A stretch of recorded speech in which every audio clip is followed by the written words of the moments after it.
but if it does, you're talking about a real realignment of the two political parties, Tom. And that's their goal, is to make what happened in November 2024 lasting. Welcome to Real Clear Politics on SiriusXM for Friday, February 14th, Valentine's Day. I'm Tom Bevan, co-founder and president of RCP, joined by Carl Cannon, our Washington bureau chief, and Phil Wegmann, our White House correspondent. So, gentlemen, let's start with JD Vance. He spoke at the Munich Security Conference today and gave, I think, what could be described as a blistering speech. Talking about, he started by saying he wanted to talk about our shared values, and then he upbraided all of the folks in the room about the constraints that have been put on free speech around across Europe. He got into them on immigration as well, so much so that the German defense minister got up afterwards and basically denounced JD Vance's speech and said this is unacceptable, and got a decent amount of applause for that. So, Phil, let me ask you, start with you on this. This was quite remarkable for JD Vance to be this sort of forward and aggressive. But again, this is a new Trump administration, and they definitely feel, I think, they're definitely a little bit more aggressive in their stances and their policy positions. And if you're going to be blistering, you have to be accurate. The thing that jumped out to me from Vice President Vance's speech in Munich is that his criticism over free speech is something that we've seen for about a decade at this point. He wasn't reaching for examples. Instead, they were easily at hand. And the message seemed to be, wait a minute, we won the Cold War, and yet at the end of it, we see more censorship. We see sort of a slippery slope towards tyranny. The speech reminded me in part of the address that Donald Trump delivered at the United Nations, but it was more substantive than that UN speech in that, Vance, he was castigating them, but he was also pointing to an ideal, which has, fallen to the wayside. And I'm not surprised also that, we saw the German chancellor stand up in protest. I'm curious, though, what their recourse is at a moment when Donald Trump is not just promising individual tariff portfolios. He's promising all of those European nations that the tariffs are going to be reciprocal. So, this was a new regime, and this was also a new messenger. As JD Vance's political career continues, this is going to be a speech that is referenced. Certainly. Carl, one of the things that seemed to really rankle the Europeans was JD Vance talked about, we say we're doing all these things in the name of democracy, and yet in a lot of places across Europe, and he cited a few examples, the Europeans are oftentimes doing things to thwart the will of their constituents. Whether he mentioned immigration, he mentioned Brexit in that passage, and the Europeans sort of took umbrage to that and took offense to the fact that he was suggesting that somehow the EU was more like an authoritarian regimes than the democracies that they claim to be.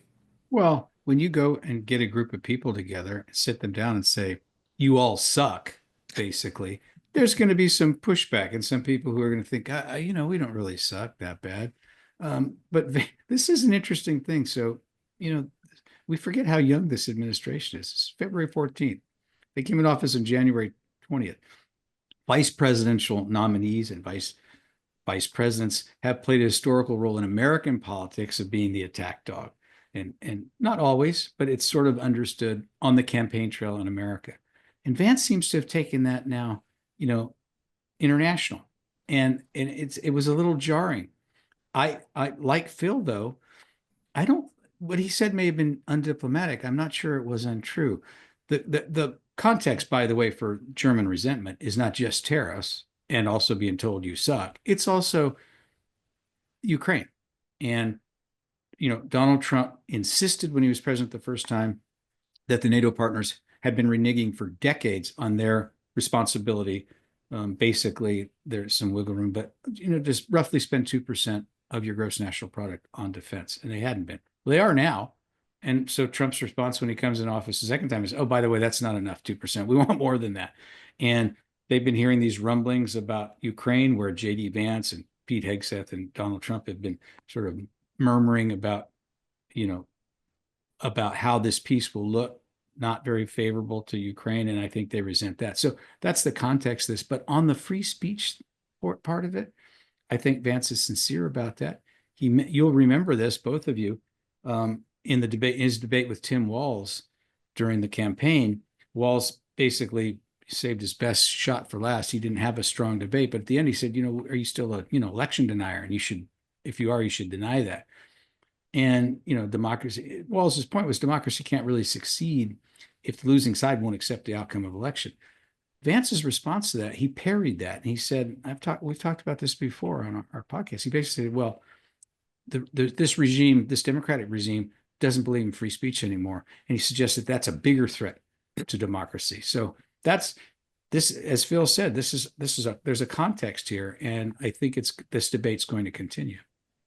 Phil, one of the lines from the speech that, is getting a lot of attention is this joke that he told where he said basically, it's pretty, again, I think he kind of knew that the joke was going to fall flat, but he said it anyway, right? This idea, he said, listen, and he said, he prefaced it by saying, I say this with humor, but, if we can take 10 years of scolding by Greta Thunberg, you can take you guys can survive a couple of months of Elon Musk. And you can tell the room just kind of, there was no clapping, there was no laughing. I thought it was funny. And I was, as I said, I thought it was pretty ballsy of him to kind of make not just the content of the speech itself, but the joke.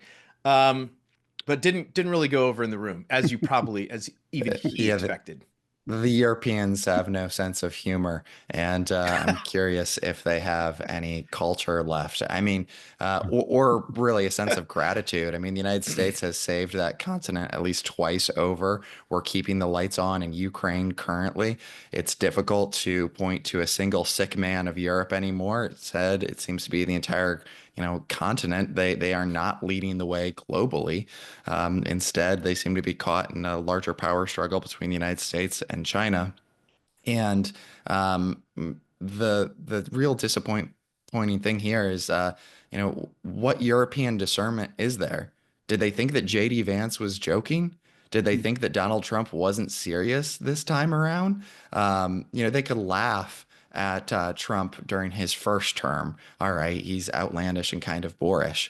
But, to Cannon's point, Vance and Trump have been saying this thing for some time. They should have expected it. They should have prepared. And if that means that they have to take their lumps at their fancy little conference, so what? All right, Carl, let's bring things back closer to home, because the latest in the struggle over the size and scope of the government, the battle taking place in Washington, is news that the Trump administration has ordered all of the folks who are basically on their probation, people, I guess, who've been in the job for less than a year, to be fired. And that could be up to 200,000 people, according to some estimates. We've talked about this on the program, and you've repeatedly said, we talked just the other day, I think 75,000 or so people have taken the buyouts. There's real anxiety in Washington, and people who are losing their jobs are real people, and they've got families and all of that. Is this latest news just more of the same from your view inside the Beltway? Well, yes, but this latest purge is going to extend beyond the Beltway, because it's federal workers who are not just here. It's federal workers, national parks and around the country, and other agencies. This idea that you would take 200,000 people who are, quote, on probationary status. That's when the federal government hires you. It's so hard to fire a civil servant. They want to make sure they didn't get a bad apple. These people aren't really on probation. That's what this is about. These are people who've taken jobs. Many of them have come to Washington. They've moved. They've left their job in the private sector. They bought a house. They rented a house, whatever they've done. And to suddenly be told you lose your job in an email from some, algorithm, it seems like. And then, at some of these agents at the Small Business Administration, if you need help or you want to know more, call this number. It was a number of some hotel in Washington. I mean, it's being done so haphazardly and so capriciously that it starts to feel cruel. And I don't, Donald Trump ran and he said he was going to do X, Y, and Z. He didn't say he was going to do this. He didn't say he was going to fire 200,000 people for no reason whatsoever. And this is not, this it's a pretty stark way to downsize a company. And I guess Elon Musk had success doing this at Twitter, but that doesn't seem to me that should be the guiding lesson here. So, Phil, outside the Beltway, though, there was a story in Axios today which caught my attention. They completed a focus group of swing voters in Arizona. It's 11 people, so it's not a huge sample, but nevertheless, it's 11 people who are quote unquote swing voters. They voted for Joe Biden in 2020. They switched their vote to Trump in 2024. Arizona is obviously a swing state, a battleground state. All 11 of them were supportive of Donald Trump's what he's done in office thus far. Most of them were supportive of Elon Musk and the way he's gone about aggressively attacking the size and scope and wasteful spending, et cetera, et cetera. So, inside the Beltway, there's one view, but outside the Beltway, and again, this focus group, it was probably conducted before this latest round, but nevertheless, I mean, over the last 3 weeks, the view outside the Beltway seems to be pretty positive toward Trump and Musk and what they've been trying to do. That's right. And I think that looking at that type of focus group and the fact that Donald Trump's polling at a better point than he has previously, that's why this administration is moving so quickly. We've seen reporting about Stephen Miller saying that they want to flood the zone. Elon Musk wants to move quickly. And I think that's because they want to make the most of this honeymoon period or premium that the president has here. And what they're doing really, I think Cannon used the right word, is it is a purge. You have some of the critics of the administration saying that these firings are not going to put a dent in the deficit. And that's true. I mean, the dollars and cents here, that doesn't really add up when we're $36 trillion in debt. But there's two purposes here. The first is an efficiency question. Elon Musk, I think, in his own mind, is serious about cutting away what he sees as some of the rot. But the second thing is, these Republicans, they see this as their moment to root out of these institutions that favor Democrats and liberals, sort of the infrastructure. And so that's exactly what they're doing right now. And they're going to continue doing it as long as the public give them some leeway. Tom, let me add one thing there. Make it quick, Cannon. We got to run. Well, look, running $1 trillion deficits in peacetime, which is what Barack Obama and Joe Biden did, and Trump came close, is obscene. We shouldn't do it. But who did that? Congress did that. Democrats and Republicans in Congress. These three presidents, Barack Obama, Joe Biden, Donald Trump, they did that. To use the federal government as a scapegoat, these federal employees as a scapegoat, seems to me to be so manifestly unfair, and I'll use that word again, capricious, that I expect in time the polling will change on this. We can revisit this in a few months, but and even if it doesn't, that it polls well doesn't make it right. All right. We're going to take a quick break, and we'll be back with more Real Clear Politics on SiriusXM right after this. Welcome back to Real Clear Politics on SiriusXM. I'm Tom Bevan, co-founder and president of RCP. Talking with Carl Cannon, our Washington bureau chief, and Phil Wegmann, our White House correspondent. So, Phil, you had a story, an exclusive on Real Clear Politics this morning, detailing Josh Hawley, the Republican senator from Missouri, his new plan to pass some pro-labor reforms. Give our listeners and viewers a quick rundown of what he's got in the works. So what the Hawley bill does is it requires organized labor and the employer to get to a first contract or at least begin negotiations within 10 days. Unions have often complained that they will organize, and yet it takes them more than a year to begin negotiations with the employer. This is Hawley trying to mandate a fix to something that labor has been frustrated with for a long time. But if you zoom out a little farther, it's more interesting than member of Congress introduces legislation. Instead, Hawley is trying to solve solve for something that John McLaughlin, Trump's pollster, told me when they were still sweeping up the confetti on election night. McLaughlin says, look at this coalition that Trump has put together. Disgruntled Democrats, union members, working class folks who aren't normally inclined to vote Republican.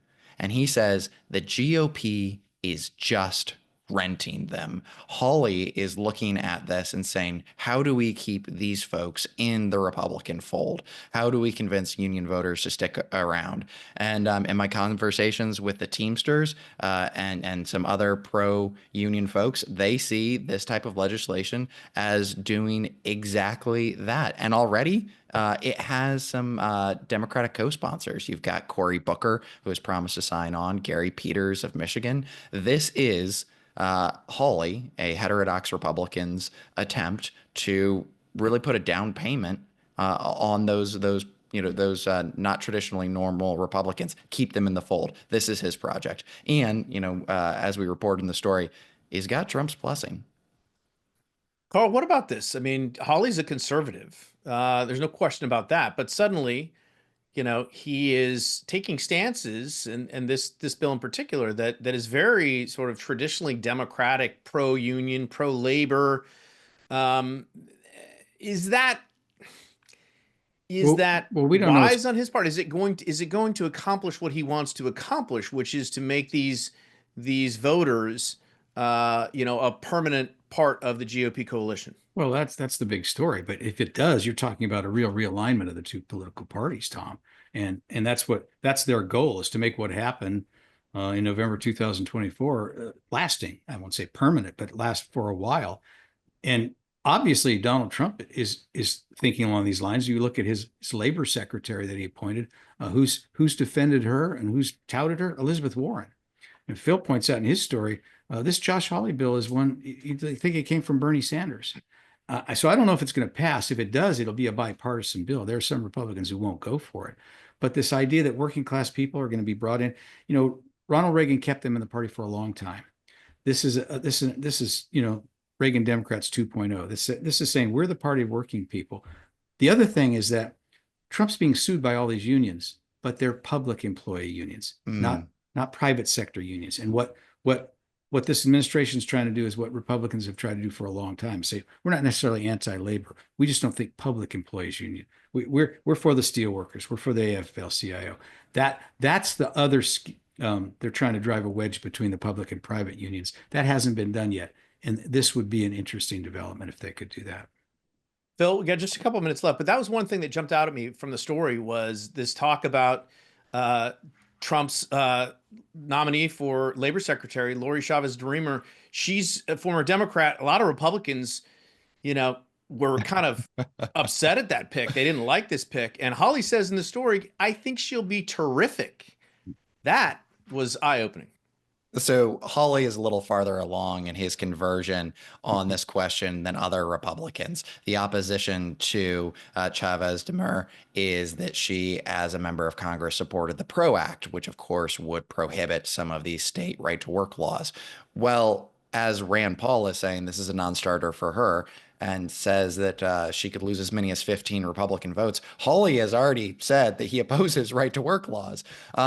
So, he might be more comfortable with this, and she might be a nominee that actually does get, wide bipartisan support. But not to rain on the parade here, I think that while, this play from Republicans is smart, there still is a question of whether or not workers are going to believe Trump when he's palling around with Jeff Bezos, with Elon Musk, folks who are no friends of unions, when he's fired folks from the National Labor Relations Board, when he's being sued by public sector unions. That labor secretary nominee, she's the counterexample to all of that. So it's sort of some internal contradictions there, and it's going to be fascinating to cover as we figure out, what Republicans are going to do to avoid going back into the wilderness.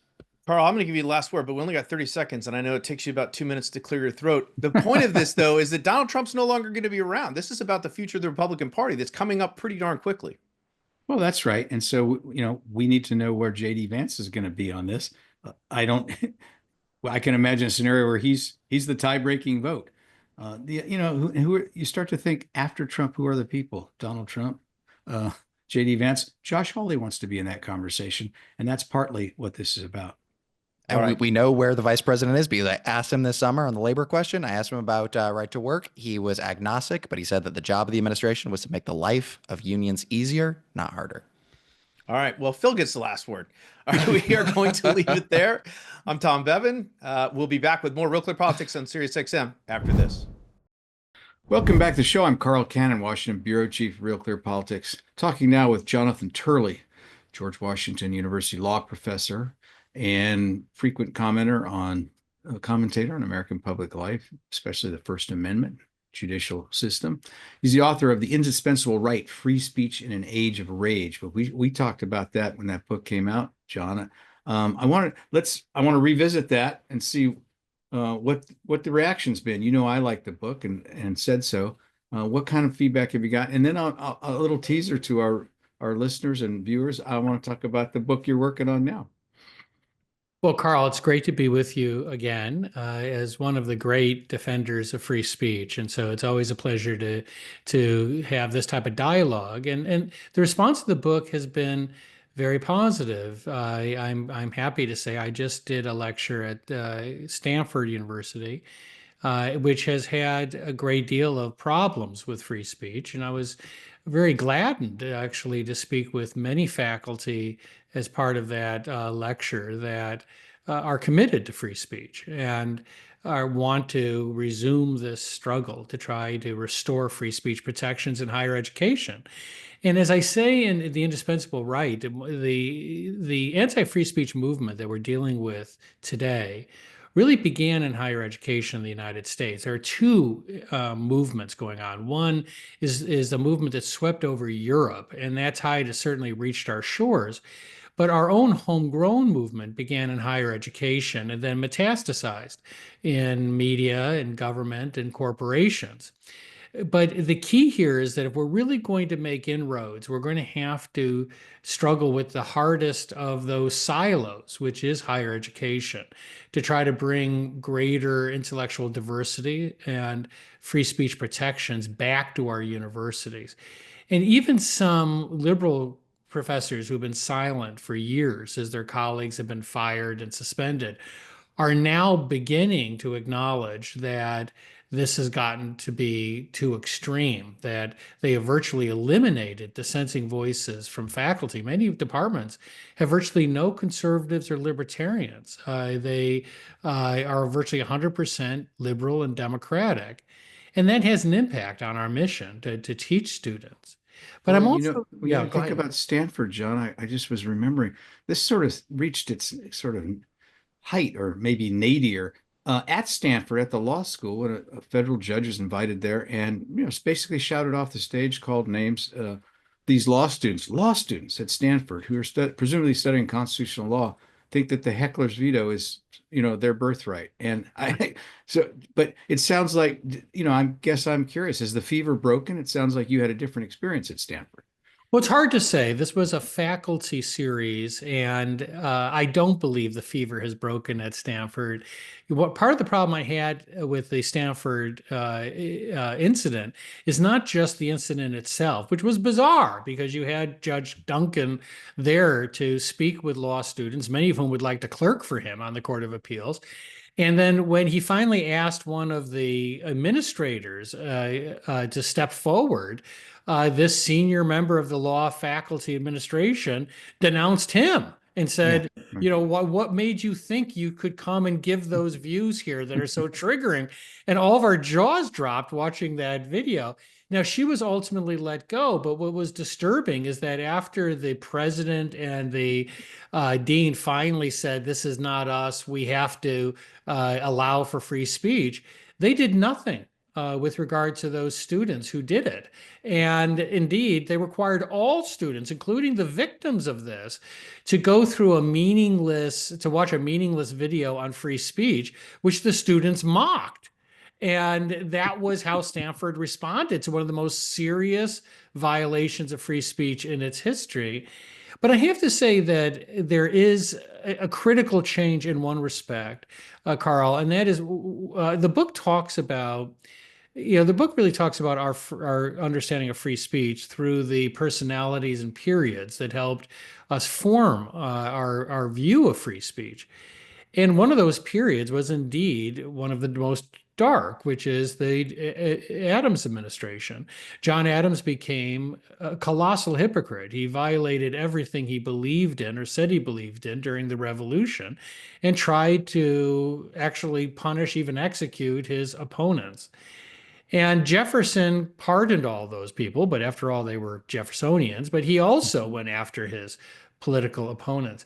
This election is the first election since 1800 where free speech was one of the major issues. And it had the same response. John Adams was tossed out. Joe Biden was tossed out, and then his surrogate replacement, Harris, was rejected. And in part, the poll showed that free speech was one of the issues that concerned voters. And obviously, the economy was the most important. But that is heartening because some of us who believe, and the premise of the indispensable right is that free speech is a natural right. I reject what I call a functionalist view that we protect free speech because it makes democracy better. It certainly does that, but it's more than that. You Well, can. you've heard my rap on that. I think free speech created this country, not the other way around. I mean, and you write about this too. The John Peter Zenger case and first free speech case in 1735.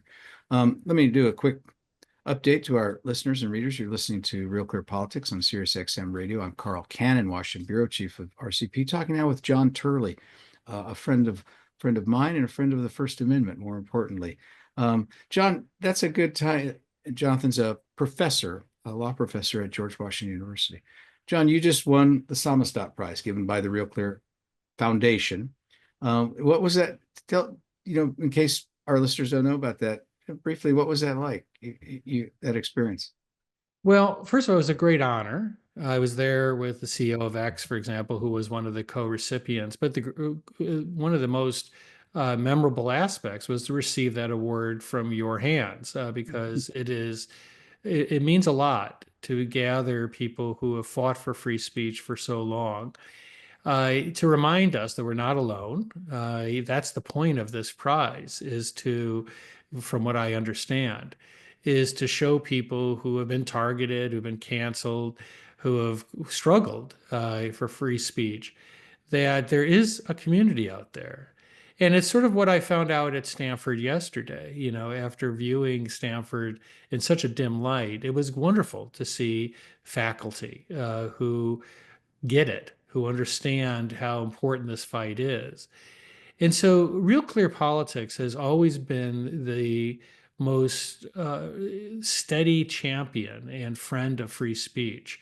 Part of that is not just that it's committed to the values of free speech, but Real Clear Politics has itself been targeted, unreasonably so. And so it's walked the walk. It has fought this fight. So to receive a prize from that organization and from people like you, Carl, is one of the greatest honors of my life.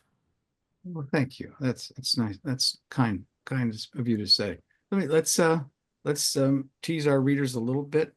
Before I get to your new book, let me ask you a question about free speech. You say we still have a lot of work to do on college campuses, these elite schools especially. But what about in Washington? We had this election you mentioned, but free speech, censorship, let's use that word, has emerged as a partisan issue. More Democrats favor it than Republicans in polls. More Democratic politicians seem to favor it, under the guise of combating misinformation. They don't call themselves censors, but you know how that works. It's a distinction without a difference, ultimately. Is there any consensus building in the political class that this shouldn't be a partisan issue, that Democrats need to care about free speech just as much as Republicans, which is the way it was, when you and I were young men. Are there winds of change afoot? Can you? Well, the only change I can see is not that the Democratic Party is coming back to free speech. I was raised in a liberal Democratic family in Chicago. I worked for liberal Democrats for much of my life, including people like Ted Kennedy, Mo Udall.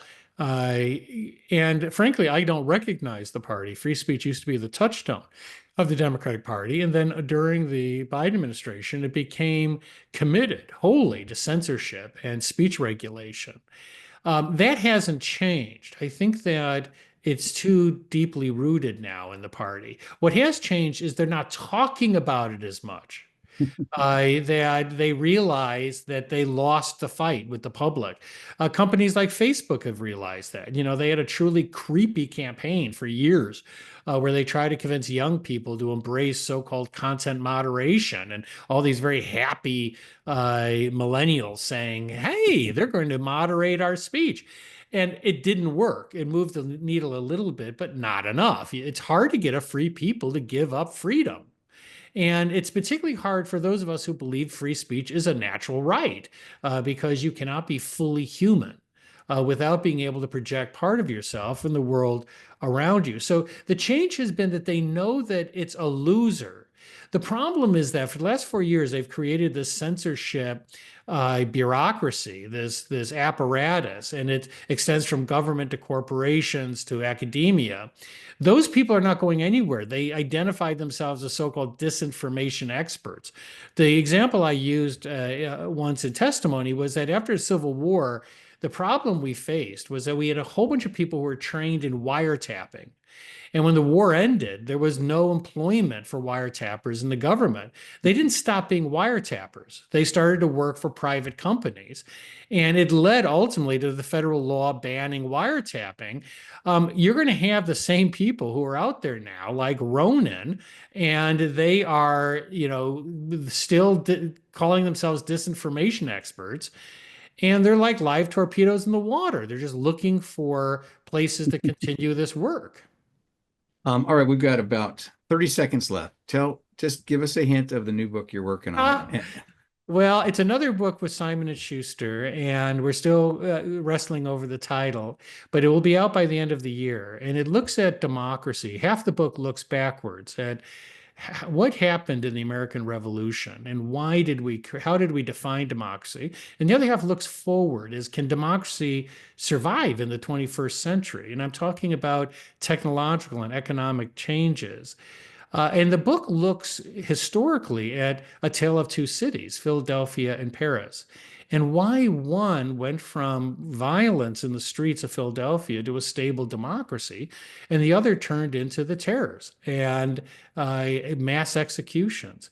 And what we could learn from that on the anniversary, the 250th anniversary of the Declaration of Independence. So you'll come back on my show? We talk about that book when it's published? I would love to, Carl. All right. Thank you. You've been listening to Jonathan Turley, law professor at George Washington University, and a great defender of the First Amendment and free speech and free expression in all its forms. I'm Carl Cannon, Washington Bureau Chief of RCP. You've been listening to Real Clear Politics on SiriusXM Radio. Welcome back to Real Clear Politics on SiriusXM. I'm Tom Bevan, co-founder and president of RCP, joined now by my good pal John Kass, formerly of the Chicago Tribune, now the sole proprietor of his own website, johnkassnews.com. Mr. Kass, good to see you. Thanks, Tom. Thanks for the plug, and good to see you, sir. Absolutely. Well, listen, I want to get you on to talk about the news this week that Mike Madigan, the former Speaker of the Illinois House, longest serving Speaker in Illinois history, it was something like 40-something years, was convicted this week on, 10 counts of conspiracy to commit bribery and wire fraud. He was found not guilty on 7 other counts, and I think there were 6 other counts. There was 23 counts total, and I think he was found guilty on 10 of them. The federal government, when they want you, they'll throw everything at you. And Mike Madigan had no more place to hide. Friends of his years ago, I remember you and I talking about this years ago. Friends of his, long time ago, said, Mike, you've got more money than Midas, more money than God. Why are you doing this? Why are you doing this? You're going to put a target on your back. He's like, okay, what do I do if I don't do this? He became the man. Mike Madigan became the job. That's all he was. He was identified as Speaker of the House. The last longest speaker was Mr. Silver, who died going to prison or in prison in New York. Right. And that wasn't even anywhere near as long as Madigan. But my question for you, John, is, why did it take this long because, you've written about for decades, the Illinois, the combine, right? It's the Republicans and the Democrats, and they work together, and it's all about patronage, and there's a lot of corruption in the state and the city. And certainly, Mike Madigan was at the epicenter of that for decades. And yet no one ever laid a glove on him at all. And then, so why did it take this long, and why did it happen now? It took this long because the entire state is corrupt. Okay. I'm sure even the Little League baseball is corrupt. You're a resident of this state. I coached Little League baseball. Our league was not corrupt, John. We had the world champions from Illinois it was a corrupt thing that when they remember there was a group from the South Side of Robbins, they won, and it was full of fraud. So yeah, we even cheated in Little League, for God's sake. But I mean, so did he get lazy? Did he get because again, he made tons of money. I mean, as a legislator and then running a law firm that scooped up a bunch of business. He had massive conflicts of interest the whole time he was in office, did he not? Yes, he did. He should have been charged decades before, but he wasn't. And what do you attribute that to? Just judges looking the other way, prosecutors? I mean, I think the U.S. Attorney's Office in the past was like, Mike Madigan, you're corrupt, but so are we, and the Republicans are corrupt, and let's just leave it alone. And then they had to finally pick him up. John Deutsch went after him, and they got him. There's no sense, at least among people who are bright, that Illinois has changed. Just because you've got this old man's head on your pike doesn't mean you've belled the cat. Well, that was going to be one of my questions. Is this a new dawn, turning of the page in Illinois? That's ridiculously naive of me. Yes, it is. But you're just doing that you're just asking that for effect because I know you. Well, no, I actually wanted to. Illinois. I've lived here now longer than I've lived anywhere in my life. I was born on the West Coast, but I've been Midwesternified, as I like to say, and I consider myself now a resident Illinoisan, if you will. But so give our listeners and our viewers, though, John, a sense of just how. I mean, I don't think people understand how powerful this guy was and how one man came to hold so much power in, a pretty big state. I mean, he had an absolute iron grip. Why was he powerful? Because he was not lazy. I mean, when you think of the Irish Catholic work ethic, that was Mike Madigan. Young boy, you can see it like in Horatio Alger stories. The young boy, the clerk, working hard, trying to impress the boss, rising up step by step in the great corporation. That was Mike Madigan. Richard Daley, the real mayor, Richard Daley, not the fake one, the son, but the real Richard the Daley, father, was probably the most powerful mayor in the history of our country, and the most powerful mayor in Illinois, at least in Chicago. He'd get to work at 6 o'clock and begin working literally, and needed his aides there early, like to administer the city, because unlike the buffoon who's the mayor now, he actually knew how the city worked. Mike Madigan would show up at 6 o'clock at City Hall, ready to do whatever the mayor needed.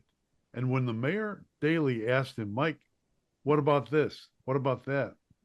If he asked him a question and Mike Madigan didn't know, you know what he would do?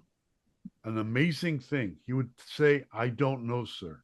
Now, how many times you're an executive now running this huge empire, news empire, how many times have you been told, we got it, we are on it, but they didn't know, and you knew they didn't know? How many times did that happen? Everybody deals with this in management, in business. And Mike would say, I don't know, and I'll find out. And he did immediately. That's the kind of guy he was. He had his own tree trimming machines in his ward office in the 13th ward on the southwest side. People want their trees trimmed in their parkway, the strip of land between the street and their home. Yeah. He would do it. Now, if you asked the city to do it, it would take, what, 5-6 years? By that time, you had 2 trees, Right. So he actually would go out and do it himself? No, he wouldn't. He had the machines, and he'd go out and take care of it. He had his minions go do it immediately? Yeah. So he was smart, and he was a hustler. Detail oriented. Mm-hmm. And he also was profoundly interested. I know this sounds odd because we're talking about his demise and his conviction. Profoundly interested in the rule of law. In this sense, your neighborhood, if you're a criminal, get out of the neighborhood. You don't belong here. And they would use police, state's attorneys, whatever they had to do to get people out of their neighborhood. That's what it was. And now, you see the last few years when he's been weakened and low, the city is collapsing on itself because there aren't people who are detail oriented. A few are. Maybe you've spoken to them, like one of the younger people who are old fashioned in that respect is Ray Lopez, alderman of the 15th ward. Mm-hmm. You've had him on your podcast, I know. Yes, I just had him on the podcast just recently. And he's detail oriented. But see, politics, as I've learned in my these 45 years. You've seen a lot, buddy. Yeah. Is that detail wins. Detail and a pair of musks, whatever those things are that he talks about. Well, he certainly managed to accrue just an enormous amount of power, and he was obviously a smart guy and very ambitious, and got his daughter elected Attorney General of the state. 16 years. Yeah. She didn't do anything about the law. Yeah. And she didn't do anything about him. Right. Well, that might have been part of the reason that he wanted her in that position, John. That's all right. Listen, we got a couple minutes left, and you did mention the current mayor, so I don't want to let the opportunity pass to have you comment on Brandon Johnson. I mean, his approval rating is, 15%, 14%. I mean, John, if I had told you 3 years ago that in 3 years' time that the city would be pining for the days of Lori Lightfoot, they would just wish her back because she was so much better than the next mayor, you would have laughed, as you're laughing right now, and thought that was the craziest thing you've ever heard. Here's how bad it is, but you and I have shared conspiracy theories in the past, like the Michelle Obama one that never came to fruition. But here's one. Now that his approval rating is 14%, look for someone to come in to run for the mayor's office. I'm suggesting to you, it might be the man with the good hair or bad hair, depending. The one. Rod Blagojevich? Think of it. Rod Blagojevich, it's teed up for him. You don't think Rahm's coming back for a second go-round? Perfect candidate. The problem with Rahm is that I would love to see him come back because I could dust off old columns about Mayor Zorro and so forth. But the people of Chicago, Democrats are based on the black vote now. And the black vote turned its back on Rahm Emanuel after he covered up the Laquan McDonald murder. So they'll never forgive him. All right, John, we got to run, but I will tie this conspiracy commentary in a bow and say, Michelle Obama for mayor. How about that? Then there's no stopping her. Actually, I would like to see. There's so much that I want to see. I want to learn about who official B was, who liked the Asian girls, along with the Danny Solis in the massage parlors. The former the former alderman. There's so much. Well, we'll have to say that for another time. All right, we got to leave it there. John Kass, See you. formerly of the Chicago Tribune, now runs johnkassnews.com. Check it out when you have a chance. John, always good to have you. Thanks. Thank you, man. All right, we'll leave it right there. On behalf of Carl and Phil, I'm Tom Bevan, co-founder and president of RCP. Everybody have a great weekend, and we'll see you back here on Monday.